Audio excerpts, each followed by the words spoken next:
नमस्कार विद्यार्थी मित्रांनो, या व्हिडिओ लेक्चरमध्ये आपण CID म्हणजेच गुन्हे अन्वेषण विभागाचा 27 जानेवारी 2018ला एक पेपर झालेला होता. ही जी परीक्षा आहे ही सर्चर और पोलीस सब इन्स्पेक्टर फिंगरप्रिंट या पदासाठी घेतलेली होती. या पदाचा जो अभ्यासक्रम आहे तो आत्ता नुकतीच CID डिपार्टमेंटची शासकीय दस्तऐवज सहाय्यक ही जी जाहिरात प्रसिद्ध झालेली आहे त्या पदाशी समतुल्य आहे. परीक्षा पॅटर्नसुद्धा तोच आहे, अभ्यासक्रमसुद्धा तोच आहे. त्यामुळे जे विद्यार्थी शासकीय दस्तऐवज सहाय्यक परीक्षेची तयारी करत आहेत किंवा पुढे येणाऱ्या अंगुली मुद्रा इन्स्पेक्टरची तयारी करत आहेत अशा सर्वच विद्यार्थ्यांसाठी ही अतिशय महत्त्वाची अशी टेस्ट आहे. तर या पेपरचं विश्लेषण आपण या ठिकाणी करणार आहोत. जर आपण पाहिलं तर ही जी संपूर्ण प्रश्नपत्रिका आहे ह्या संपूर्ण प्रश्नपत्रिकेचं विश्लेषण केलं तर तुम्हाला माहिती आहे की प्रश्नपत्रिकेमध्ये एकूण 60 प्रश्न असणार आहेत. अभ्यासक्रमामध्ये मराठी व्याकरण, इंग्रजी व्याकरण, गणित बुद्धिमत्ता आणि सामान्य अध्ययन आणि अंगुली मुद्राशास्त्र हे विषय समाविष्ट आहेत. जर आपण त्याप्रमाणे प्रश्नांचा विक्रम विचारात घेतला किंवा प्रश्नसंख्या विचारात घेतली तर मराठी व्याकरण या घटकावर या प्रश्नपत्रिकेत 16 प्रश्न विचारलेले आहेत. इंग्रजी व्याकरण या घटकावर 15 प्रश्न विचारलेले आहेत. गणित बुद्धिमत्ता 14 प्रश्न आहेत. अंगुली मुद्राशास्त्रावर 9 विषय आहेत आणि सामान्य ज्ञान आणि चालू घडामोडीचे 6 प्रश्न आहेत. म्हणजे यामध्ये महत्त्वाचं जे आहे हे तुम्हाला मराठी व्याकरण, इंग्रजी व्याकरण, गणित बुद्धिमत्ता हे विषय अतिशय महत्त्वाचे आहेत. त्याचबरोबर फिंगरप्रिंटची जी वैशिष्ट्ये आहेत किंवा फिंगरप्रिंटच्या ज्या पद्धती आहेत किंवा अंगुली मुद्राशास्त्राचा अभ्यास करणं तुम्हाला अतिशय महत्त्वाचं आहे. त्या तुलनेने सामान्य ज्ञान घटकावरचे प्रश्न पाहिले तर ते चालू घडामोडीशी रिलेटेड जास्त प्रश्न विचारलेले आहेत. याच्यामधला आपण पहिला प्रश्न पाहिला तर पहिला प्रश्न जो आहे तो बुद्धिमत्तेवर विचारलेला आहे. न्यूयॉर्कला PDYSQQM असे लिहितात तर या लिपीत ऑकलंडचा संकेत काय असेल? तर अगदी सोपा प्रश्न आहे. तुमच्या लक्षात आलं असेल की न्यूयॉर्क नंतर NOP एक अक्षर सोडलं P आलेलं आहे. ई साठी D घेतलेला आहे म्हणजे अगोदरचं एक अक्षर घेतलेलं आहे. म्हणजे त्याच्यामध्ये N आणि P मध्ये संबंध जो आहे हा +2चा आहे. तर E आणि D मध्ये जो संबंध आहे तो -1चा आहे. पुढे पण आपण गेलो W नंतर एक सोडला Y घेतलेला आहे म्हणजेच +2चा संबंध आहे. त्याच्यानंतर वायचा विचार केला तर वाय बद्दल परत एक्स घेतलेला आहे म्हणजे अगोदरचं एक अक्षर घेतलेलं आहे. त्याचप्रमाणे पुढे सुद्धा ओ नंतर एक लेटर सोडून क्यू घेतलेला आहे. आरच्या अगोदरचं क्यू घेतलेला आहे. एम नंतर के बद्दल एक लेटर सोडलेला आहे, एम घेतलेला आहे. त्याप्रमाणे इथे काय होणार आहे, ए बद्दल सी घेतला जाईल, यू बद्दल एक अगोदरचं अक्षर घेतलं जाईल म्हणजे टी घेतला जाईल, के नंतर KLM घेतला जाईल, परत एल बद्दल अगोदरचं एक अक्षर घेतलं जाईल म्हणजेच के घेतला जाईल, परत ए बद्दल एक लेटर सोडून घेतलं जाईल म्हणजे सी घेतलं जाईल, त्याच्यानंतर एनच्या अगोदरचा एम घेतला जाईल आणि डी नंतर एक लेटर सोडून एफ घेतला जाईल म्हणजे CTM KCMF. पर्याय क्रमांक 1 हे त्याचं उत्तर असणार आहे. पुढचा जो प्रश्न आहे हा अंगुली मुद्रावर आहे. गर्भाच्या कोणत्या महिन्यात अंगुली मुद्रा विकसित होण्याची सुरुवात होते? तर याचं उत्तर जे आहे हे 3ऱ्या किंवा 4थ्या महिन्यात, साधारणपणे 10व्या आठवड्यापासून अंगुली मुद्रा विकसित होण्यास सुरुवात होते. त्यामुळे 3ऱ्या ते 4थ्या हे उत्तर असणार आहे. मानवी गर्भामध्ये ज्या अंगुली मुद्रा आहेत ह्या विकसित होण्याची प्रक्रिया म्हणजे साधारणपणे 10व्या आठवड्यापासून सुरू होते. 10व्या आठवड्यापासून म्हणजे 3ऱ्या महिन्यामध्ये साधारणपणे ती सुरू होते. 3ऱ्या ते 4थ्या महिन्यापर्यंत या रेषा पूर्णपणे स्पष्ट होऊ लागतात. अंगुली मुद्राच्या बाबतीमध्ये हे काही महत्त्वाचे मुद्दे आपल्याला लक्षात घेणं गरजेचं आहे की अंगुली मुद्रा ज्या आहेत हे बाळ गर्भामध्ये असतानाच त्या अंगुली मुद्रा साधारणपणे 3ऱ्या ते 4थ्या महिन्यामध्ये म्हणजे 10व्या आठवड्यापासून विकसित व्हायला सुरुवात होते. साधारणपणे ह्या 10व्या आठवड्यापासून विकसित होतात आणि त्याच्यानंतर ज्या अंगुली मुद्रा तयार होतात ह्या ज्या फिंगरप्रिंट्स आहेत ह्या परत आयुष्यात कधीही बदलत नाहीत. त्याचबरोबर 2 व्यक्तींच्या फिंगरप्रिंट्स ज्या आहेत ह्या कधीच एकमेकांशी जुळत नाहीत आणि त्यामुळे याचा जो उपयोग आहे याच्यामध्ये असणारा सगळ्यात महत्त्वाचं की ह्या युनिक असल्यामुळे ह्या ज्या फिंगरप्रिंट्स आहेत त्या युनिक असल्यामुळे आपल्याला गुन्हे अन्वेषण विभागामध्ये याचा जास्त उपयोग होतो. गुन्ह्यांचा तपास करताना किंवा गुन्हेगाराचा शोध घेताना याचा उपयोग होत असतो. याच्यामध्ये ज्या फ्रिक्शन रिजेस आहेत त्या फ्रिक्शन रिजेसचा उपयोग हा आपल्याला वस्तू घट्ट पकडताना त्यामुळे घर्षण मिळतं आणि त्यामुळे वस्तू आपल्या हातातून निसटत नाहीत, वस्तू घट्ट पकडताना यांचा उपयोग होत असतो. अंगुली मुद्रा ज्या आहेत या साधारणपणे 3 प्रकारच्या असतात. ह्याचे उपप्रकार देखील आहेत पण 3 मुख्य प्रकारामध्ये पहिला लूप आहे. लूपमध्ये काय होत असतं, या ज्या समांतर रेषा आहेत त्या एका बाजूने येतात आणि पुन्हा विरुद्ध बाजूने परत वळसा घेऊन परत त्या बाजूला परततात. अशा पद्धतीने लूपचा जो आकार आहे, जे आपण लूप असं म्हणतो, अशा पद्धतीचा जो आकार असेल याला काय म्हटलं जाते, लूप म्हटलं जाते. साधारणपणे 60 ते 65% फिंगरप्रिंट्स हे या आकाराचे असतात. वर्लमध्ये काय होत असतं, या रेषा गोलाकार किंवा चक्राकार असतात. ज्याप्रमाणे आपण वावटळ वगैरे तयार होतं त्यावेळेला जसा आकार तयार होतो त्याप्रमाणे इथे तुम्ही पाहू शकता की या अशा प्रकारच्या ज्या रेषा आहेत म्हणजे यामध्ये आपण इथे पाहू शकतो की त्या ज्याप्रमाणे चक्र फिरल्यावर जसा आकार होतो त्याप्रमाणे त्या चक्री आकाराच्या अशा रेषा असतात. त्याच्यानंतर या रेषा ज्या आहेत ह्या साधारणपणे 30 ते 35% फिंगरप्रिंट्स या स्वरूपाच्या असतात आणि खूप कमी लोकांच्यामध्ये आर्कच्या फिंगरप्रिंट्स असतात. आर्क याचा अर्थ कमानीसारख्या असतात, म्हणजे एका बाजूने सुरू होतात अशा परत लाटांच्या प्रमाणे दुसऱ्या बाजूला जाऊन त्या थांबतात. अशा पद्धतीने जे आहेत त्याला आर्क असं म्हटलं जातं. या अंगुली मुद्रांचा उपयोग न्यायवैद्यक शास्त्रामध्ये होतो, बायोमेट्रिक्समध्ये होतो. त्याचबरोबर आपली वैयक्तिक ओळख करताना पासपोर्ट किंवा कायदेशीर कागदपत्रावर आपण अंगुली मुद्रा, अंगठ्याचे ठसे वगैरे आपण घेत असतो. अंगुली मुद्रांचा विकास आणि मेंदूचा विकास साधारणपणे एकाच कालावधीमध्ये होत असल्यामुळे आपल्या फिंगरप्रिंट्सचा जो संबंध आहे हा त्या मानवाच्या अनेक वैशिष्ट्यांशी देखील असत असतो. ह्याच्या पुढचा प्रश्न आहे, इंग्रजी व्याकरणावर प्रश्न आहे. Caricature a type of exaggeration is common use in political cartoons. जर वाक्य वाचलं तर आपल्या लक्षात येतं की याच्यामध्ये कॅरिकेचर अ टाईप ऑफ, याच्यामध्ये आपल्याला कुठे चूक वाटत नाही. अ टाईप ऑफ एक्साग्रेशन हे बरोबर आहे. इज कॉमन हा जो शब्द आहे हा ॲडजेक्टिव्ह आहे. यामध्ये इज जे आहे हे हेल्पिंग वर्ब आहे, यूज्ड हे मेन वर्ब आहे. म्हणजे थोडक्यात या ठिकाणी कॉमन हा शब्द त्या वर्बबद्दल माहिती सांगतोय, म्हणजे तो ॲडवर्ब आहे. आणि जर ॲडवर्ब असेल तर कॉमनला काय असला पाहिजे, एलवाय लागला पाहिजे.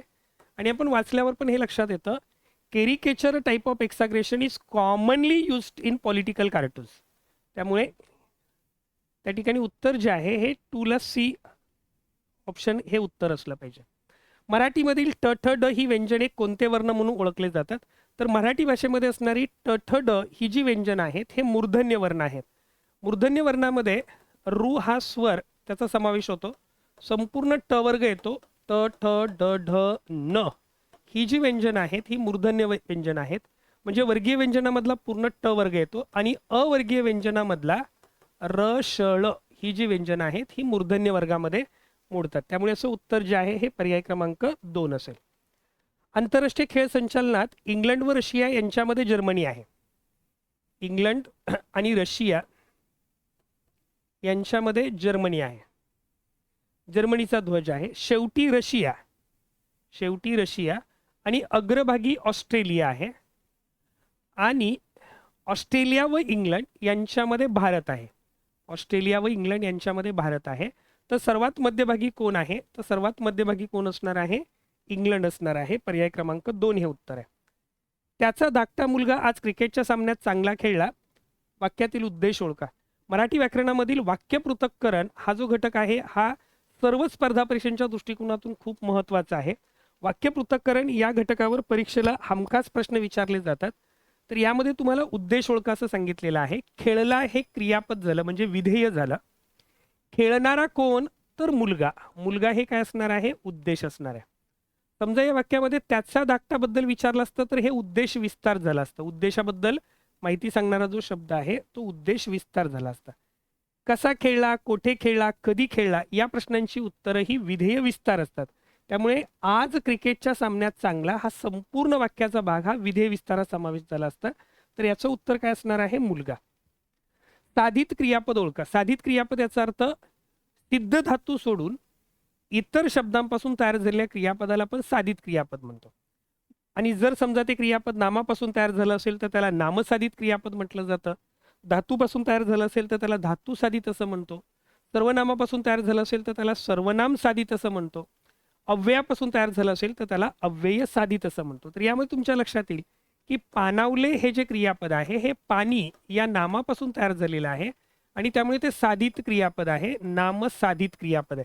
त्यामुळे पर्याय क्रमांक 1 हे त्याचं उत्तर असणार आहे. जागतिक अर्थ परिषदेच्या सर्वसमावेशक विकास निर्देशांक 2018 मध्ये नॉर्वेचे स्थान किती होते? आता परीक्षा 2018ची असल्यामुळे 2018च्या चालू घडामोडीवर प्रश्न विचारला होता. आणि आपल्याला माहिती आहे की आर्थिक सर्वसमावेशक विकास निर्देशांकामध्ये बऱ्याचदा नॉर्वेचं स्थान जे आहे हे पहिलं असतं. पुढचा प्रश्न आहे, तळहाताच्या ठस्यांचे वर्गीकरण करता येत नाही म्हणून त्यांचा उपयोग ओळख पटवण्यासाठी करता येत नाही, आणि हे विधान खरे आहे, खोटे आहे किंवा अनिश्चित असं विचारले. तर लक्षात ठेवा की ज्याप्रमाणे आपल्या फिंगरप्रिंट्स ह्या प्रत्येकाच्या वेगवेगळ्या असतात, युनिक असतात, एकाच व्यक्तीच्या फिंगरप्रिंट दुसऱ्या कोणाशी जुळत नाहीत, त्याचप्रमाणे आपल्या तळहाताचे जे ठसे आहेत किंवा अगदी पावलाचे जे ठसे आहेत ते सुद्धा प्रत्येकाचे युनिक असतात, ते एकमेकांशी जुळत नाहीत. आणि त्याच्यामुळे त्याच्याप्रमाणे त्याचं वर्गीकरण सुद्धा आपल्याला करता येतं. त्याच्यामध्ये असणारे जो रेषां जे आहेत त्याच्यावरून आपल्याला वर्गीकरण करता येतं.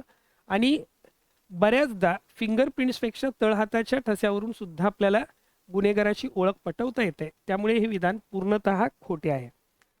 बघा, याच्यामध्ये तळहाताचे जे ठसे आहेत, ज्याप्रमाणे आपल्या बोटांचे ठसे वेगवेगळे असतात त्याप्रमाणे तळहाताचे ठसे देखील प्रत्येक व्यक्तीसाठी युनिक असतात. विज्ञानामध्ये त्याचं वर्गीकरण करण्यासाठी विशिष्ट पद्धती आहेत. यांचा उपयोग न्यायवैद्यक शास्त्रामध्ये ओळख पटवण्यासाठी, गुन्हेगाराची ओळख पटवण्यासाठी केला जातो. तळहाताच्या ठशांचा मोठ्या प्रमाणावर या ठिकाणी वापर होतो. आपल्या गुन्ह्याच्या ठिकाणी बोटांच्या ठशाऐवजी तळहाताचे ठसे मिळतात, ज्यावरून व्यक्तीची अचूक ओळख पटवता येते.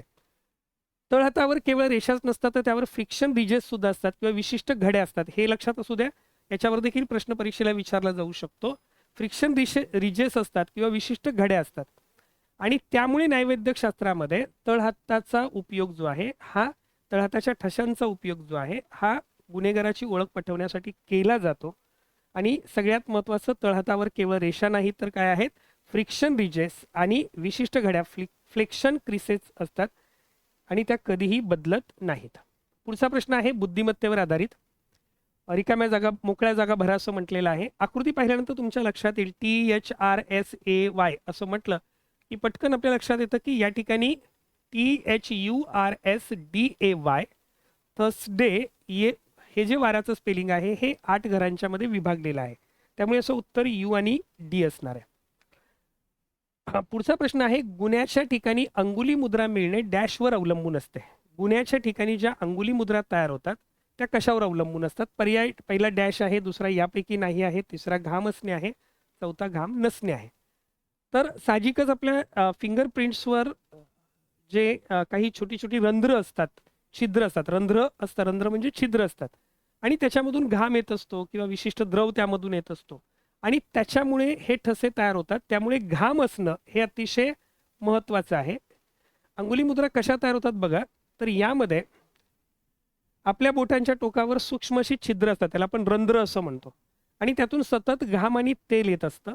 जेव्हा आपण एखाद्या वस्तूला स्पर्श करतो तेव्हा तो घाम आणि तेल या वस्तूंचा पृष्ठभागावर बोटांच्या रेषांच्या आकारात तो उमटतो, आणि त्यामुळे आपल्याला लपलेले ठसे, याला लॅटेंट प्रिंट्स असं म्हणतात, याच्यावर देखील परीक्षेला प्रश्न विचारला जातो. तोही मुद्दा महत्त्वाचा आहे, लॅटेंट प्रिंट्स असं म्हणतात. जर आपल्याला घाम कमी असेल, घाम नसेल, तर मात्र हे जे ठसे आहेत ते तितके स्पष्ट दिसत नाहीत. त्यामुळे हे जे ठसे आहेत ते प्रामुख्याने घामाच्या अस्तित्वावर अवलंबून असतात.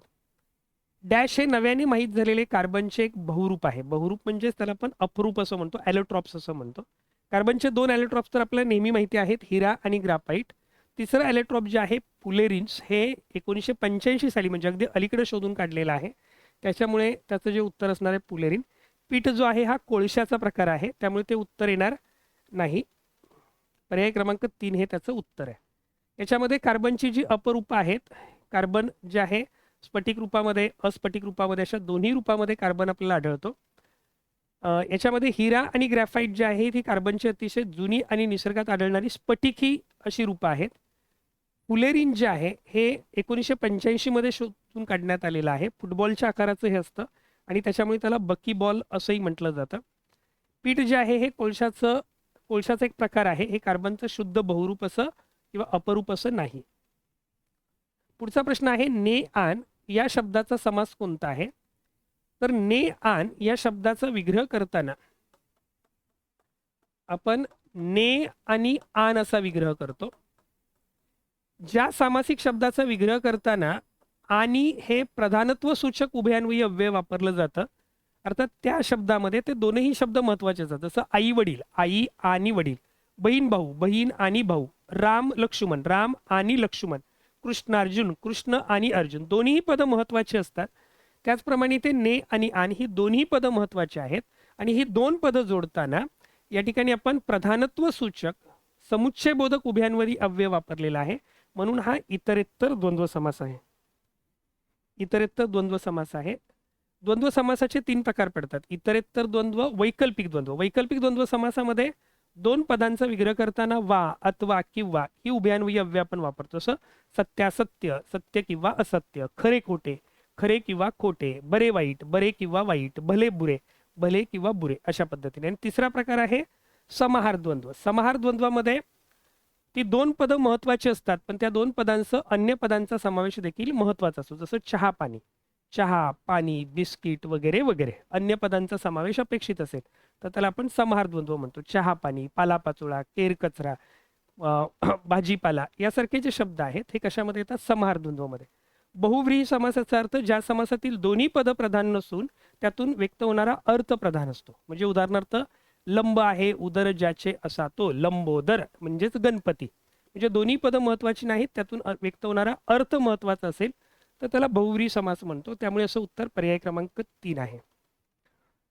पुढचा प्रश्न आहे, क्यू हा आर पेक्षा जितक्या वर्षांनी लहान आहे तितक्याच वर्षांनी टी पेक्षा मोठा आहे. जर आर आणि टी यांच्या वयाची बेरीज 50 आहे तर आर आणि क्यू यांच्या वयातला फरक सांगा. थोडंसं हे उदाहरण जर आपण माहिती पाहिली, क्यू हा आर पेक्षा जितक्या वर्षांनी लहान आहे, क्यू हा आर पेक्षा जितक्या वर्षांनी लहान आहे म्हणजे आर मोठा आहे, आर मायनस क्यू बरोबर तितक्याच वर्षांनी टी पेक्षा मोठा आहे, म्हणजे या ठिकाणी क्यू मोठा आहे, क्यू मायनस टी होईल. तर यामध्ये तुमच्या लक्षात येईल की जर आपण क्यूचं पक्षांतर केलं तर हे मायनस क्यूचं प्लस क्यू होणार आहे, मायनस टीचं प्लस टी होणार आहे. म्हणजे आपल्याला R plus T is equal to 2Q हे उत्तर मिळेल. आता या ठिकाणी जर आपण हे सोडवायचा प्रयत्न केला तर आर आणि टीची बेरीज तुम्हाला किती दिलेली आहे? तर आर आणि टी यांची बेरीज 50 दिलेली आहे. म्हणजे 2Q बरोबर 50 आला, म्हणजे Q बरोबर 25 आला. आता Q बरोबर 25 आला हे उत्तर आपल्याला या ठिकाणी मिळतंय. परंतु प्रश्न विचारला त्याने क्यूनीचा नाही विचारला, तर आर आणि क्यू यांच्यातला फरक विचारलाय. आता यामध्ये जर तुम्ही पाहिलं तर जर समजा तुम्हाला आर आणि क्यू यांच्या वयातला फरक विचारलाय तर त्यासाठी तुम्हाला क्यूचं वय माहिती असणं गरजेचं आहे. पण जर आपण इथे सूत्र पाहिलं आर अधिक टी बरोबर 2Q हे सूत्र आपल्याला माहिती आहे, पण यामध्ये आपल्याला फक्त क्यूचीच किंमत माहिती आहे. म्हणजे यामध्ये लक्षात येते की आपल्याला आरची किंमत काढण्यासाठी आणखी एखादी किंमत माहिती असणं गरजेचं होतं. आणि त्याच्यामुळे हे उदाहरण सोडवत असताना तुम्हाला थोडंसं कन्सिडर करावं लागतं की बाबानो, समजा आर आणि टी मधला फरक जर आर आणि टीची बेरीज जर 50 आहे, आर आणि टीची बेरीज जर 50 आहे आणि इथे विचारात घ्यायचं, समजा आर आणि टीची बेरीज 50 आहे, समजा यांचा फरक 25 असता, यांच्यामधला फरक 25 असता, बेरीज 50 आहे आणि फरक 25 असता, तर हे थोडंसं पॉसिबल होणार नाही. बेरीज 50 आहे दोघांची आणि त्यांच्यातला फरक जर 25 आला तर साहजिकच त्यांची वय अपूर्णांकात येतील. त्यामुळे हा पर्याय थोडासा आपल्या बाजूला ठेवावा लागेल.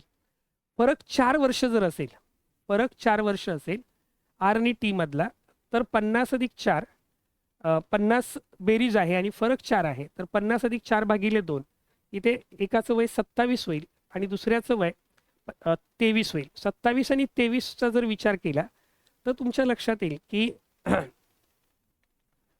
या ठिकाणी ही बेरीज 50 आहे, फरक समजा आपण 4 घेतला तर एकाचं वय 27 होईल आणि एकाचं वय जे आहे ते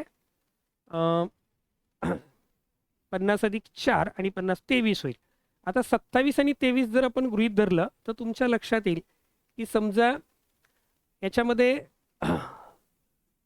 कोण कोणापेक्षा मोठा आहे हे पण आपल्याला स्पष्टपणे दिलं नाही.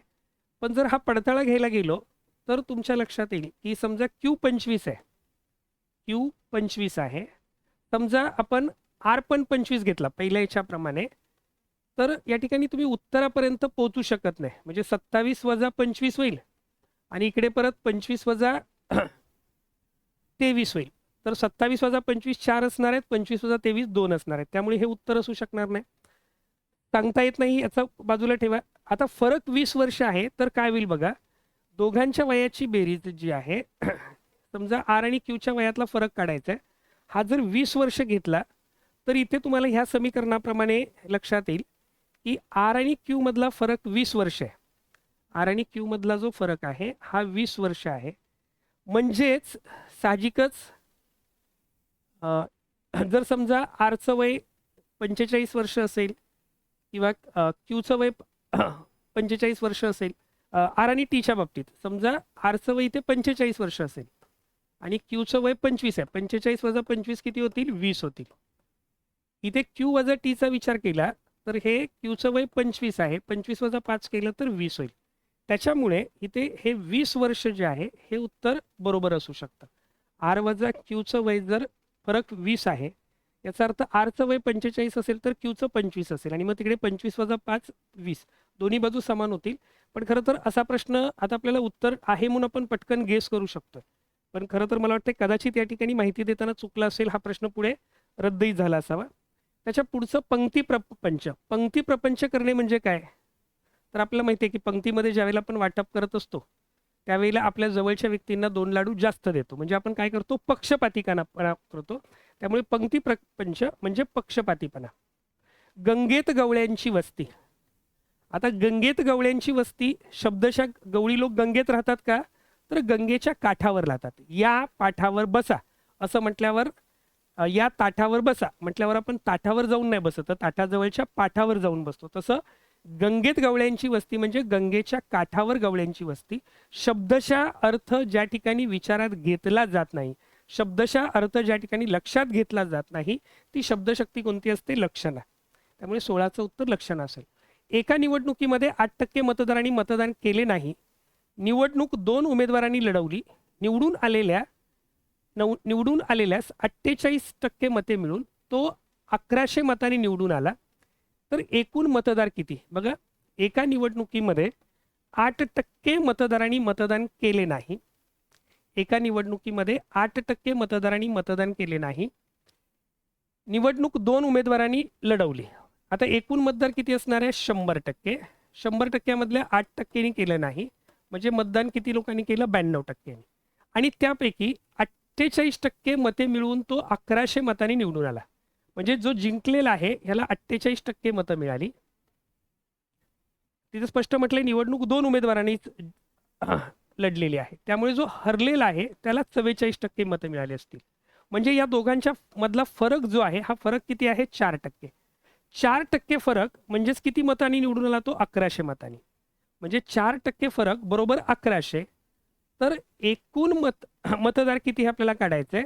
4% फरक बरोबर 1100. तर 100%ला किती हे आपल्याला सोडवावं लागेल. इथे आपण तिरकस गुणाकार जर आपण केला, तुम्हाला प्रश्न विचारलाय की एकूण मतदार किती, तर या ठिकाणी आपल्या लक्षात येईल की 4 गुणिले x बरोबर 1100 गुणिले 100 म्हणजे x बरोबर 1100 गुणिले 100 भागिले 4 होईल. हे 25 येतील. 25 0 0 25 0 0 25 1 25 हाच्याले 2 25 आणि 2 27. उत्तर किती येईल? 27,500. लक्षात येते का? बघा, एकूण 8% मतदारांनी मतदान केलं नाही म्हणजे 92% मतदारांनी मतदान केलं. त्यातले निवडून आलेल्या 48% मतं पडली. याचा अर्थ उरलेल्या 42% मतं पडलेली असतील. दोघांच्या मधला फरक किती झाला? 4% झाला. 4% म्हणजेच त्याला 1100 मतांनी तो निवडून आला म्हणजे दोघांच्या मतातला फरक 1100%. 4% म्हणजे 1100 तर 100% म्हणजे किती हे काढल्यावर तुम्हाला 27,500 उत्तर मिळेल. चहा करणे याचा समानार्थी वाक्प्रचार कोणता? तर एखाद्याची चहा करतो याचा अर्थ त्याची वाखाणणी करतो, त्याचं परीक्षण करतो. वाखाणणी करणे हा त्याचा समानार्थी शब्द असणार आहे. पुढचा प्रश्न आहे मराठी भाषेतले पहिले पुस्तक कोणते समजले जाते? अर्थात हा जो प्रश्न आहे थोडासा वेगळा असायला पाहिजे होता की आधुनिक मराठी भाषेतले पहिले पुस्तक कोणते समजले जाते. तर आधुनिक मराठी भाषेतलं पहिलं पुस्तक जे आहे हे मुकुंदराजांचं विवेक सिंधू आहे.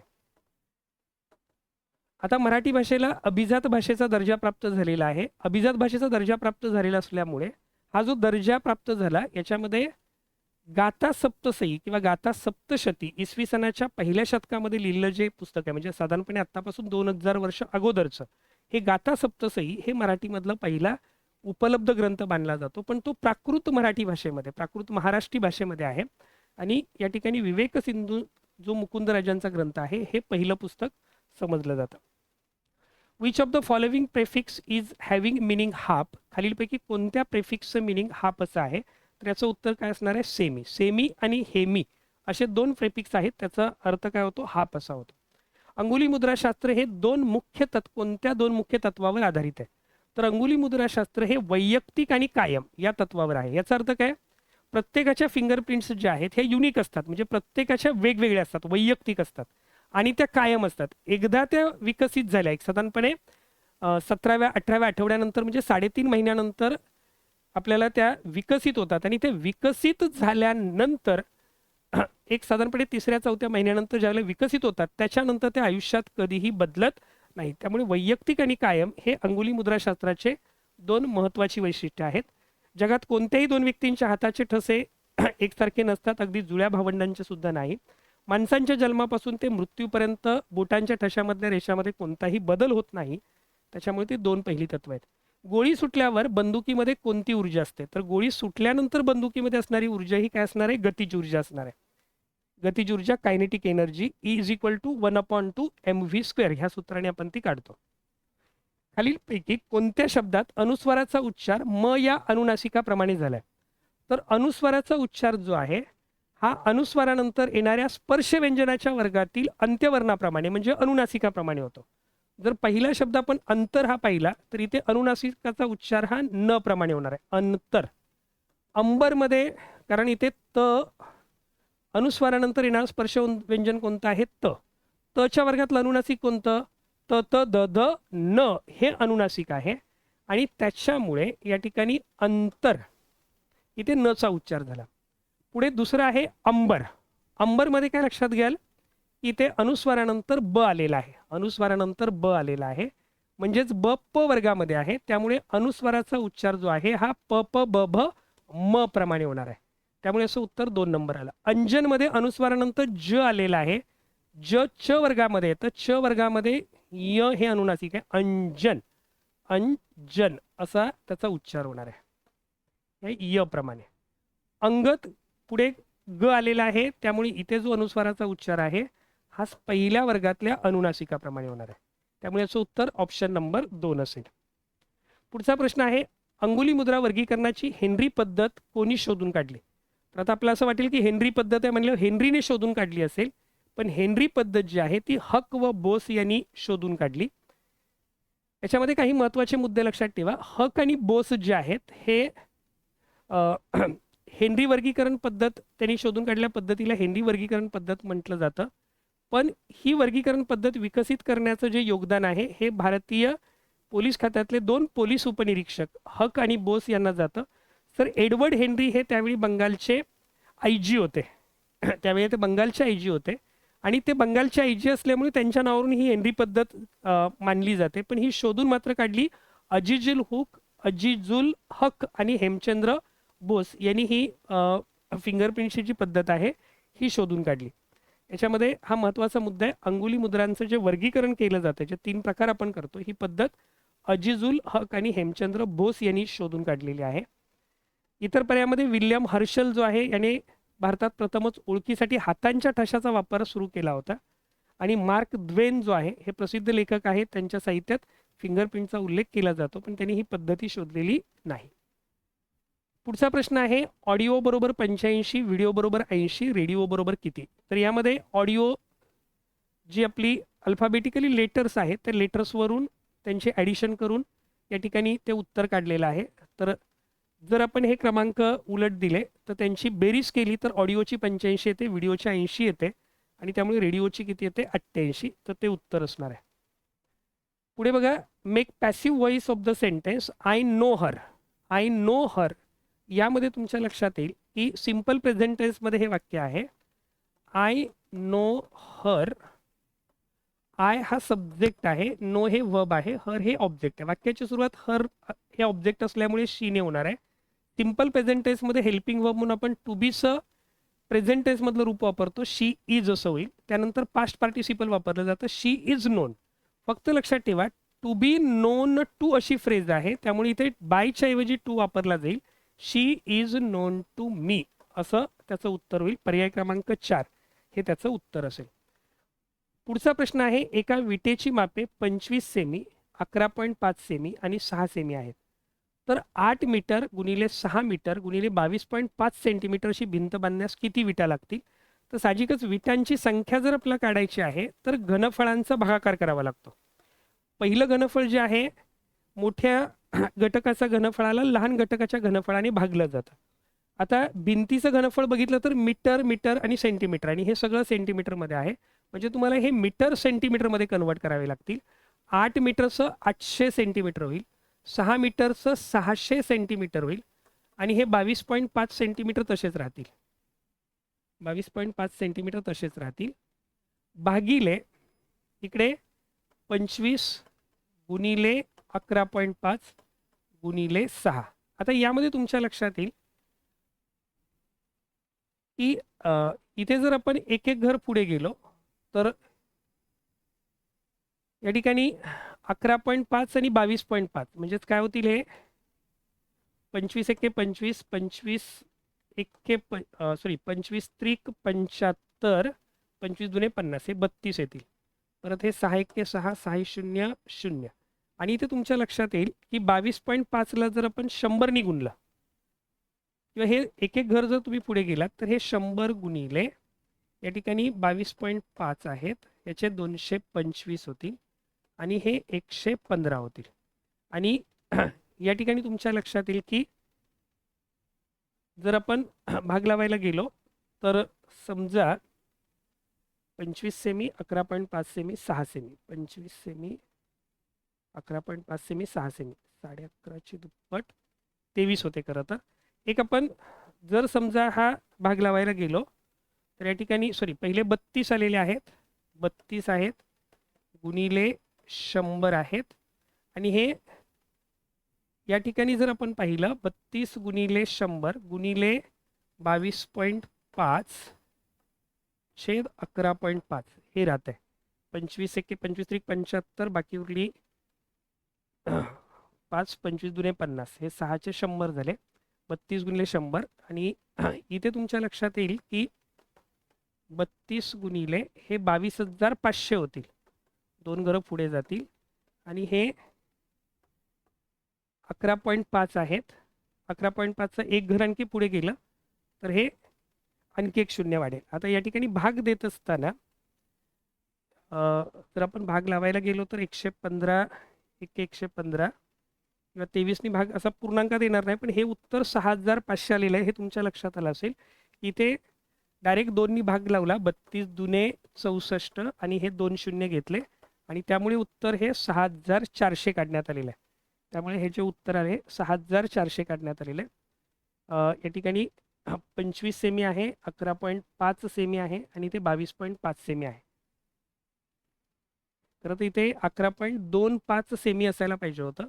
11.25 सेमी असेल तर याचं उत्तर एक्झॅक्ट 6,400 येईल. बघा, 11.25 सेमी घेऊन मी तुम्हाला सोडवून दाखवतो, एक्झॅक्ट 6,400 येईल. त्यामुळे हे जे उत्तर आहे हे अंदाजे काढलेलं आहे. म्हणजे समजा हे 800 आहे गुणिले 600 आहे गुणिले 22.5 आहे, तर छेदामध्ये हे 25 सेमी आहे, त्याच्यानंतर हे 11.25 असेल, आणि हे 6 असेल. तर आता तुमच्या लक्षात येईल की 25 एके 25, 25 त्रिक 75, बाकी उरली 2, 25 दुने 50, 6 एके 6, हे 100 आले. आणि इथे 2 घरं जर पुढे गेली तर 2 घरं पुढे गेली तर काय होणार आहे, 32 गुणिले 100 गुणिले 2,250 छेद 1125, आणि 1125 एके 1125, 1125 दुने 2,250 येतील. मग 32 दुने 64, 6,400 हे उत्तर असायला पाहिजे. थोडंसं या ठिकाणी एक प्रिंटिंग मिस्टेक असेल, किंवा मग अंदाजे उत्तर तुम्हाला ते 6,400, आपण कॅल्क्युलेशन केल्यानंतर आपल्या लक्षात येतं की हे 6,400च्या आसपास येईल, कारण बाकीचे अंक त्याच्या जवळपास नाही आहेत. पुढीलपैकी कोणते केवळ वाक्य नाही? तुझा अभ्यास झाला की मी येतो, म्हणजे जर तुझा अभ्यास झाला तर मी येतो, हे वाक्य संकेतार्थी आहे. हे वाक्य संकेतार्थी आहे, त्यामुळे ते केवल वाक्य नाही. तो अभ्यासात हुशार आहे, तो हा करता आहे हे एकच क्रियापद आहे. एकच करता एकच क्रियापद असेल तर ते केवल वाक्य असणार आहे. तो खूप वेळ अभ्यास करतो हे सुद्धा केवल वाक्य आहे. तो अभ्यास करतो हे सुद्धा केवल वाक्य आहे. केवल वाक्यामध्ये एकच करता आणि एकच क्रियापद असतं, त्याच्यामुळे हे जे वाक्य आहे हे केवल वाक्य आहे. पुढचा प्रश्न आहे, अंडर 19 क्रिकेट वर्ल्ड कप स्पर्धा कोणत्या देशात चालू आहे? अर्थात हा 2018चा प्रश्न होता, तर न्यूझीलंडमध्ये चालू होती. यावर्षी आत्ता जी नुकतीच पार पडलेली आहे ही भारतामध्ये ही यावर्षीची तुम्हाला अंडर 19 वर्ल्ड कपची क्रिकेट स्पर्धा कुठली आहे हा प्रश्नाचा फक्त अंदाज तुम्हाला यावा म्हणून हे प्रश्न घेतलेले आहेत. त्यावेळेला अंडर 19 वर्ल्ड कप जी आहे 2018ची ही न्यूझीलंडमध्ये पार पडली होती.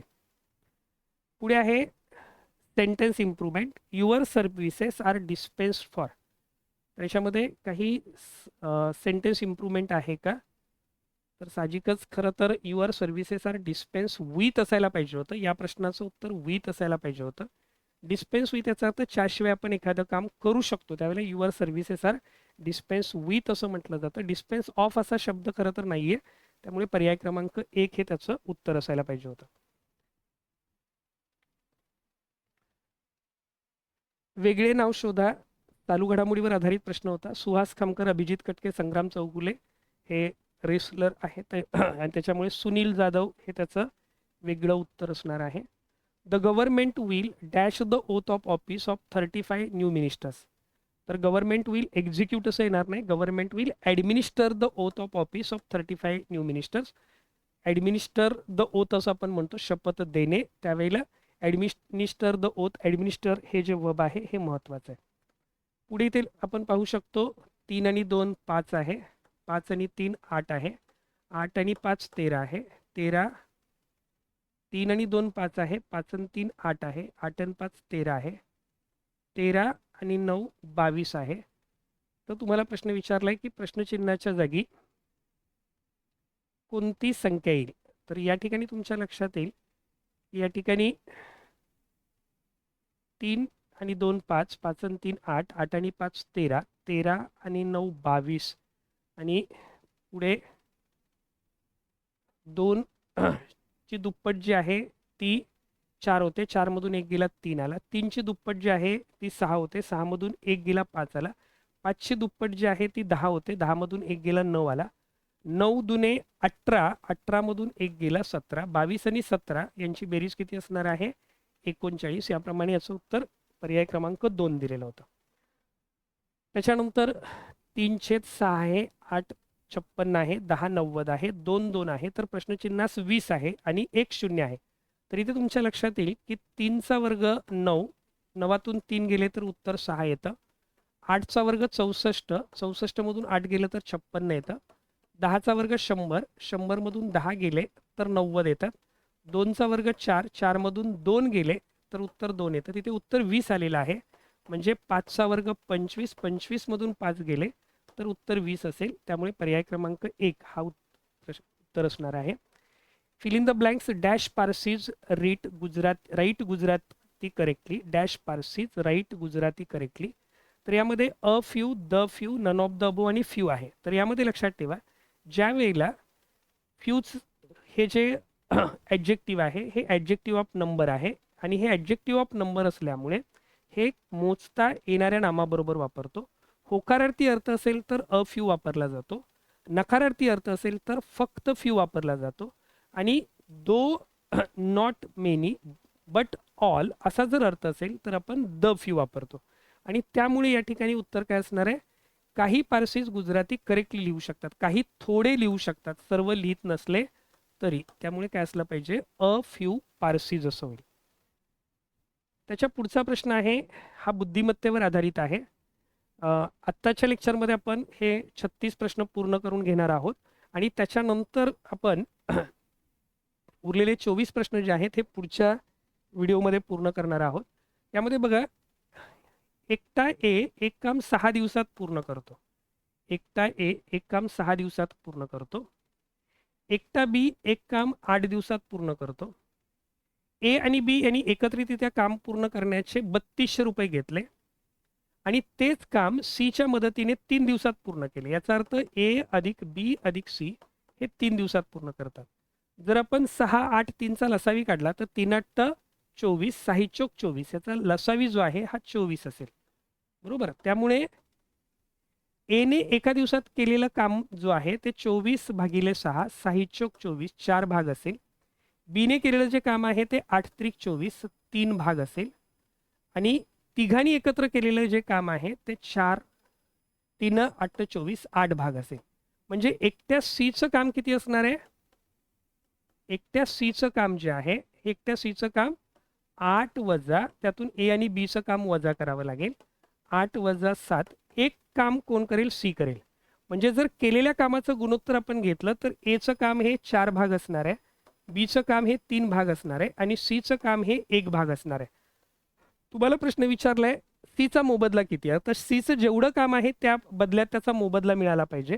म्हणजे ह्या मोबदल्याचे 3200चे तुम्हाला एकूण 8 भाग करावे लागतील आणि त्या 8 भागातला एक भाग हा सीचा असणार आहे. एकूण 4 अधिक 3 अधिक 1 या मोबदल्यामध्ये जो वाटा आहे तो एचा 4 भाग आहे, बीचा 3 भाग आहे आणि सीचा 1 भाग आहे. त्यामुळे 4 अधिक 3 7, 7 आणि 1 8 भाग वाटा झाला आणि त्यातला एक भाग फक्त सीचा आहे. 3200 गुणिले 1 भागिले हे 8 होतील. 8 एक्के 8, 8 चौक 32, 8 0 0 याचं उत्तर किती असणार आहे? 400 हे त्याचं उत्तर असणार आहे. तर इथपर्यंतचे आपले प्रश्न झालेले आहेत. पुढील प्रश्न लगेच याचा दुसरा व्हिडिओ तुम्हाला अपलोड केला जाईल. या व्हिडिओबद्दल तुमचे जे अभिप्राय असतील ते सांगा. त्याचबरोबर ओमकार अकॅडमीच्या वतीने CID परीक्षेसाठी ऑनलाईन कोर्स लॉन्च केलेला आहे. त्या कोर्सवर आज गुढीपाडव्यानिमित्त 20% डिस्काउंट देखील तुम्हाला उपलब्ध असणार आहे. त्याचबरोबर अंगुली मुद्रा शास्त्र या विषयाची स्पेशल टेस्ट सिरीज आपण सुरू करणार आहोत. ती सुद्धा ॲप्लिकेशनवर ओमकार अकॅडमीच्या उपलब्ध असेल आणि त्याचबरोबर संपूर्ण अभ्यासक्रमावरच्या ज्या 10 टेस्ट सिरीज आहेत त्यासुद्धा लवकरच तुम्हाला उपलब्ध करून दिल्या जातील. या परीक्षेची तयारी करणाऱ्या सर्व विद्यार्थी मित्रांना ओमकार अकॅडमीच्या वतीने खूप खूप शुभेच्छा.